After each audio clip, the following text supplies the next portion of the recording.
Today I messed up by not making sure my robot baby was working before taking it on the bus. This happened a few years ago. I was in 11th grade.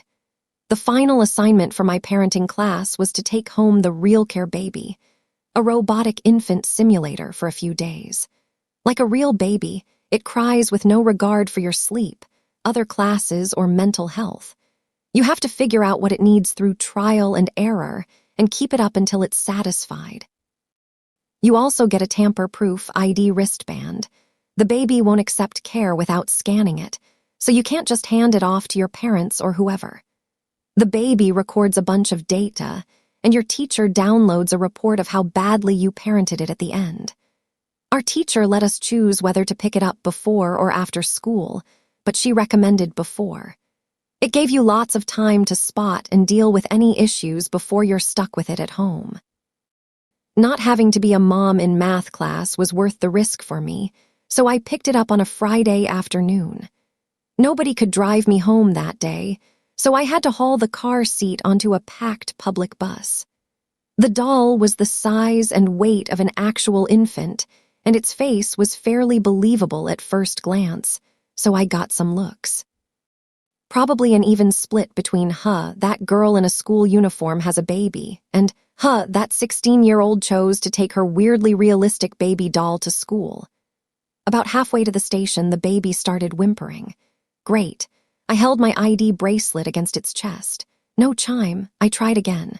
No chime. The crying is picking up. I guess the confirmation chime isn't working. I put the bottle up to its lips. No drinking sound. I rocked the car seat. It didn't care.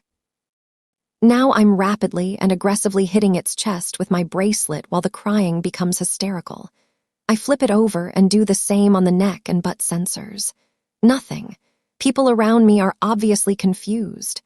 Old people from the care home near my school start offering parenting advice that would be great if it were a real baby that wasn't mechanically failing. You can hit it all you want. She won't stop crying until you feed her. I finally get off the bus. The baby is freaking out. The volume and intensity of this crying is now way beyond a baby that's kinda hungry and more so a baby on that's been lit on fire. You have 2 minutes to tap your ID once it starts crying. Any longer is considered neglect, and it loses its mind. I'm now on the floor of the bus station. I'm ripping off its pants to change its diaper, pressing the bottle into its face with my other hand, rocking the carrier with my knee. It doesn't care. Fluff. Everyone in the building can hear the pure agony of this thing. Some people ask if everything's okay, but majority are side-eyeing me and trying to avoid getting involved in whatever the hell is going on here. I reach to grab my phone from my backpack. I realize my backpack, and thus my phone, wallet, and keys, is gone. I was so distracted that I forgot to put it back on before getting off the bus. So now I was stuck in the bus station with an inconsolable robot baby, none of my belongings, and no way to contact anyone about it. I run into a nice girl I know from school with her boyfriend. She lets me email my teacher on her phone. While she looks around in case I just dropped the bag somewhere. Her boyfriend's job was to awkwardly rock the baby with his head turned away because the crying was so fluffing loud. The teacher responded saying there was no way for her to remotely shut off the baby, and I should hurry to bring it back before she had to leave. This wasn't happening because I needed to deal with the backpack situation ASAP. I forgot to tell her boyfriend that it really matters how you handle the baby. He tried to make me feel better with some dumb joke that involved shaking it. I feel my stomach drop. Its neck audibly snaps back and forth twice, and it lets out a scream that I don't think I'll ever forget. The crying afterwards sounds like the baby is on the brink of death. Awesome. I've unlocked shaken baby syndrome. Me and my baby are sobbing together on my way to the help desk. I figured out the run number of the bus. The employee was too exhausted to give a shit about whatever nonsense was going on with me or my child. I had to wait about an hour for this bus to come back.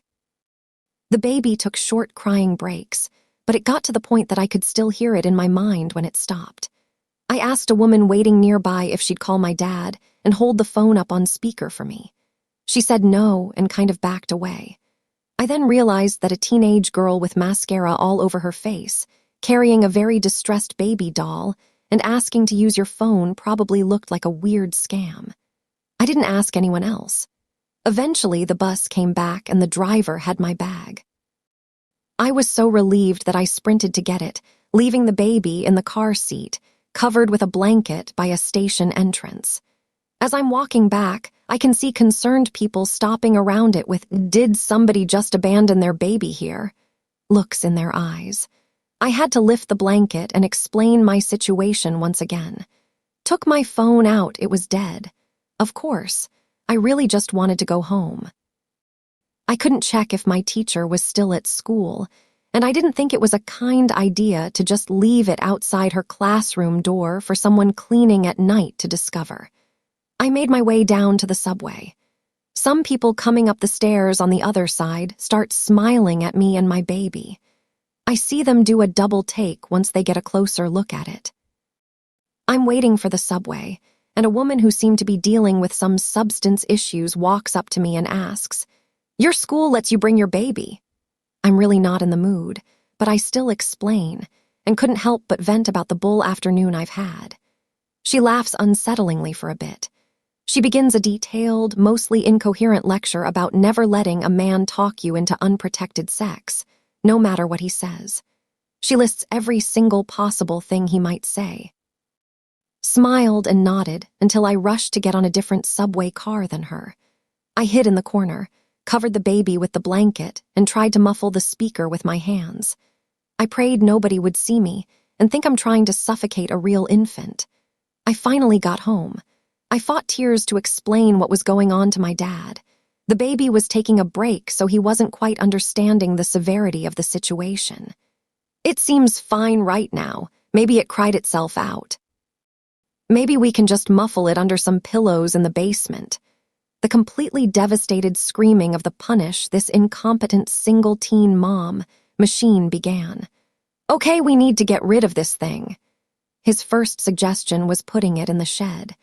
Then we realized someone would probably hear it and call the police about the child in our shed. It had an internal battery pack, so we couldn't just take out the batteries.